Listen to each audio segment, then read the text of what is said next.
Roar!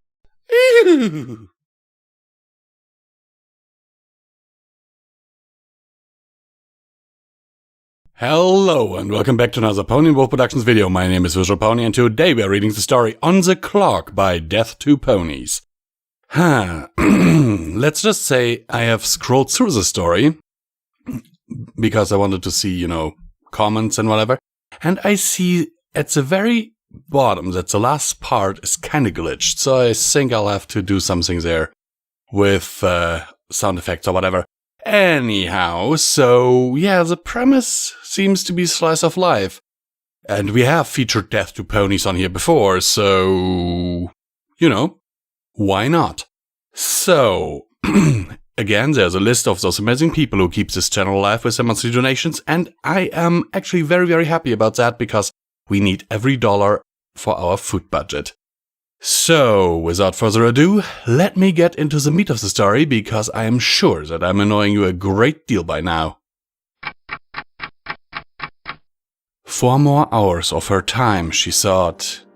As the hour had struck 1 p.m., Sweetie Belle took a deep breath, rationalizing that time like a goal. Rationalizing it in a way that felt achievable. What exactly was time worth? Was her time worth more because of her? Or was it worth more because of what she knew how to do? Deep breath in, deep breath out. There it was. One more instant, one more sliver of time. As her hoof approached the floor, time seemed to slow to a crawl.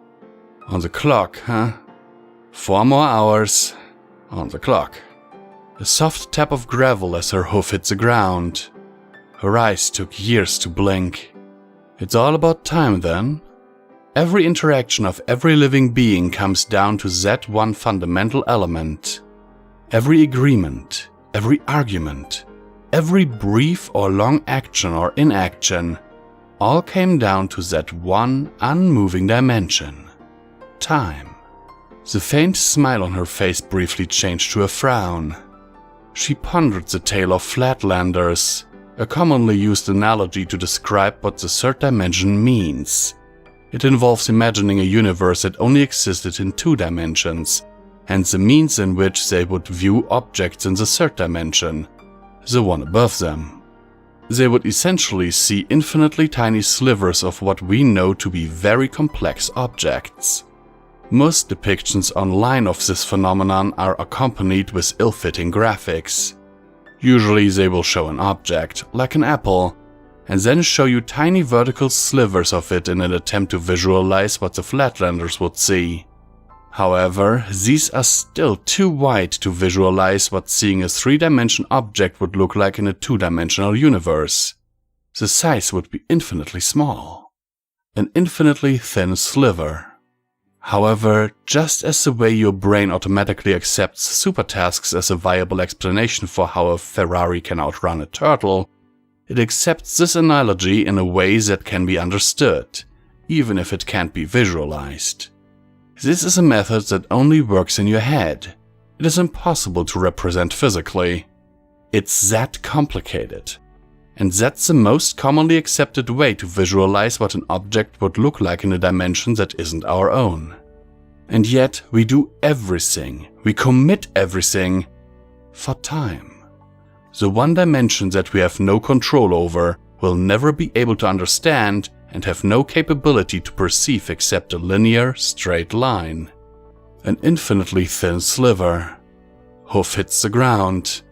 Why did she even have to do this? To get money? What was money for? Buying things? And in an ultimate, all-inclusive sense, what did buying lead to? Time. More time to do the things you like. Time to optimize. Time to thrive. Time to love. Time to survive. All base instincts were easily understood. The basic instincts to eat, sleep, seek safety, eat, and love. All of them except the desire to consume and use more time. To control more and more of it. To wish to control it to such a degree, paradoxically, that one spends one's time to earn more time. That realization is what turned her perspective on it. Just like everything else that seemed enticing in life, too good to be true, time is a parasite. In truly simplest terms, though it feels good, you, as a host, receive no real value, and yet it, as a parasite, receives massive relevance and value. Unfortunately, there wasn't anything she could do about it. This was, indeed, true hell. But spending her time here, she increased her chances of one day being an adult who was at the top of it all. One who no longer swept and cleaned and served and acted and smiled for hours upon hours just to get a few hours of freedom. She would have to figure it out from here on out. "Hey, wait up!" Sweetie Belle jumped slightly, startled by the sudden voice. "Oh, sorry." She looked back to find Scootaloo waiting patiently for her to catch up.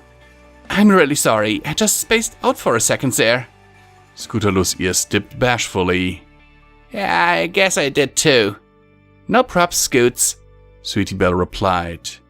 "You're right, you should probably start getting ready too. We don't want to keep Mr. and Mrs. Cake waiting any longer than we have to." "Right, thanks again for the help." The Pegasus gave her a quick wink before turning around to trot off towards the house.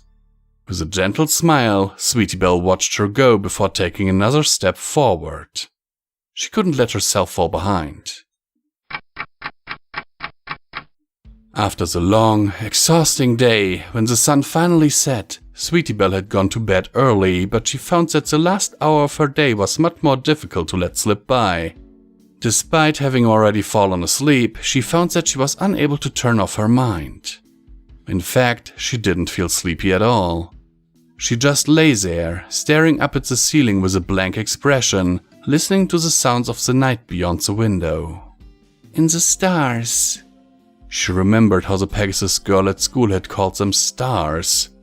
It reminded her of the memory of her younger days in Ponyville, lying in her bed under the covers in the middle of a stormy night. She always saw Rarity as a prissy, unknowing fashionista, never concerned with more complex thoughts like her own.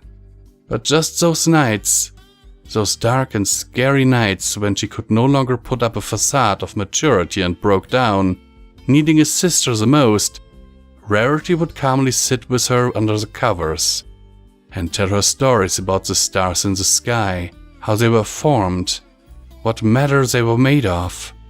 Rarity would then face her and smile with a calm and knowing expression, confirming to her little sister that no matter how they differ, they'd...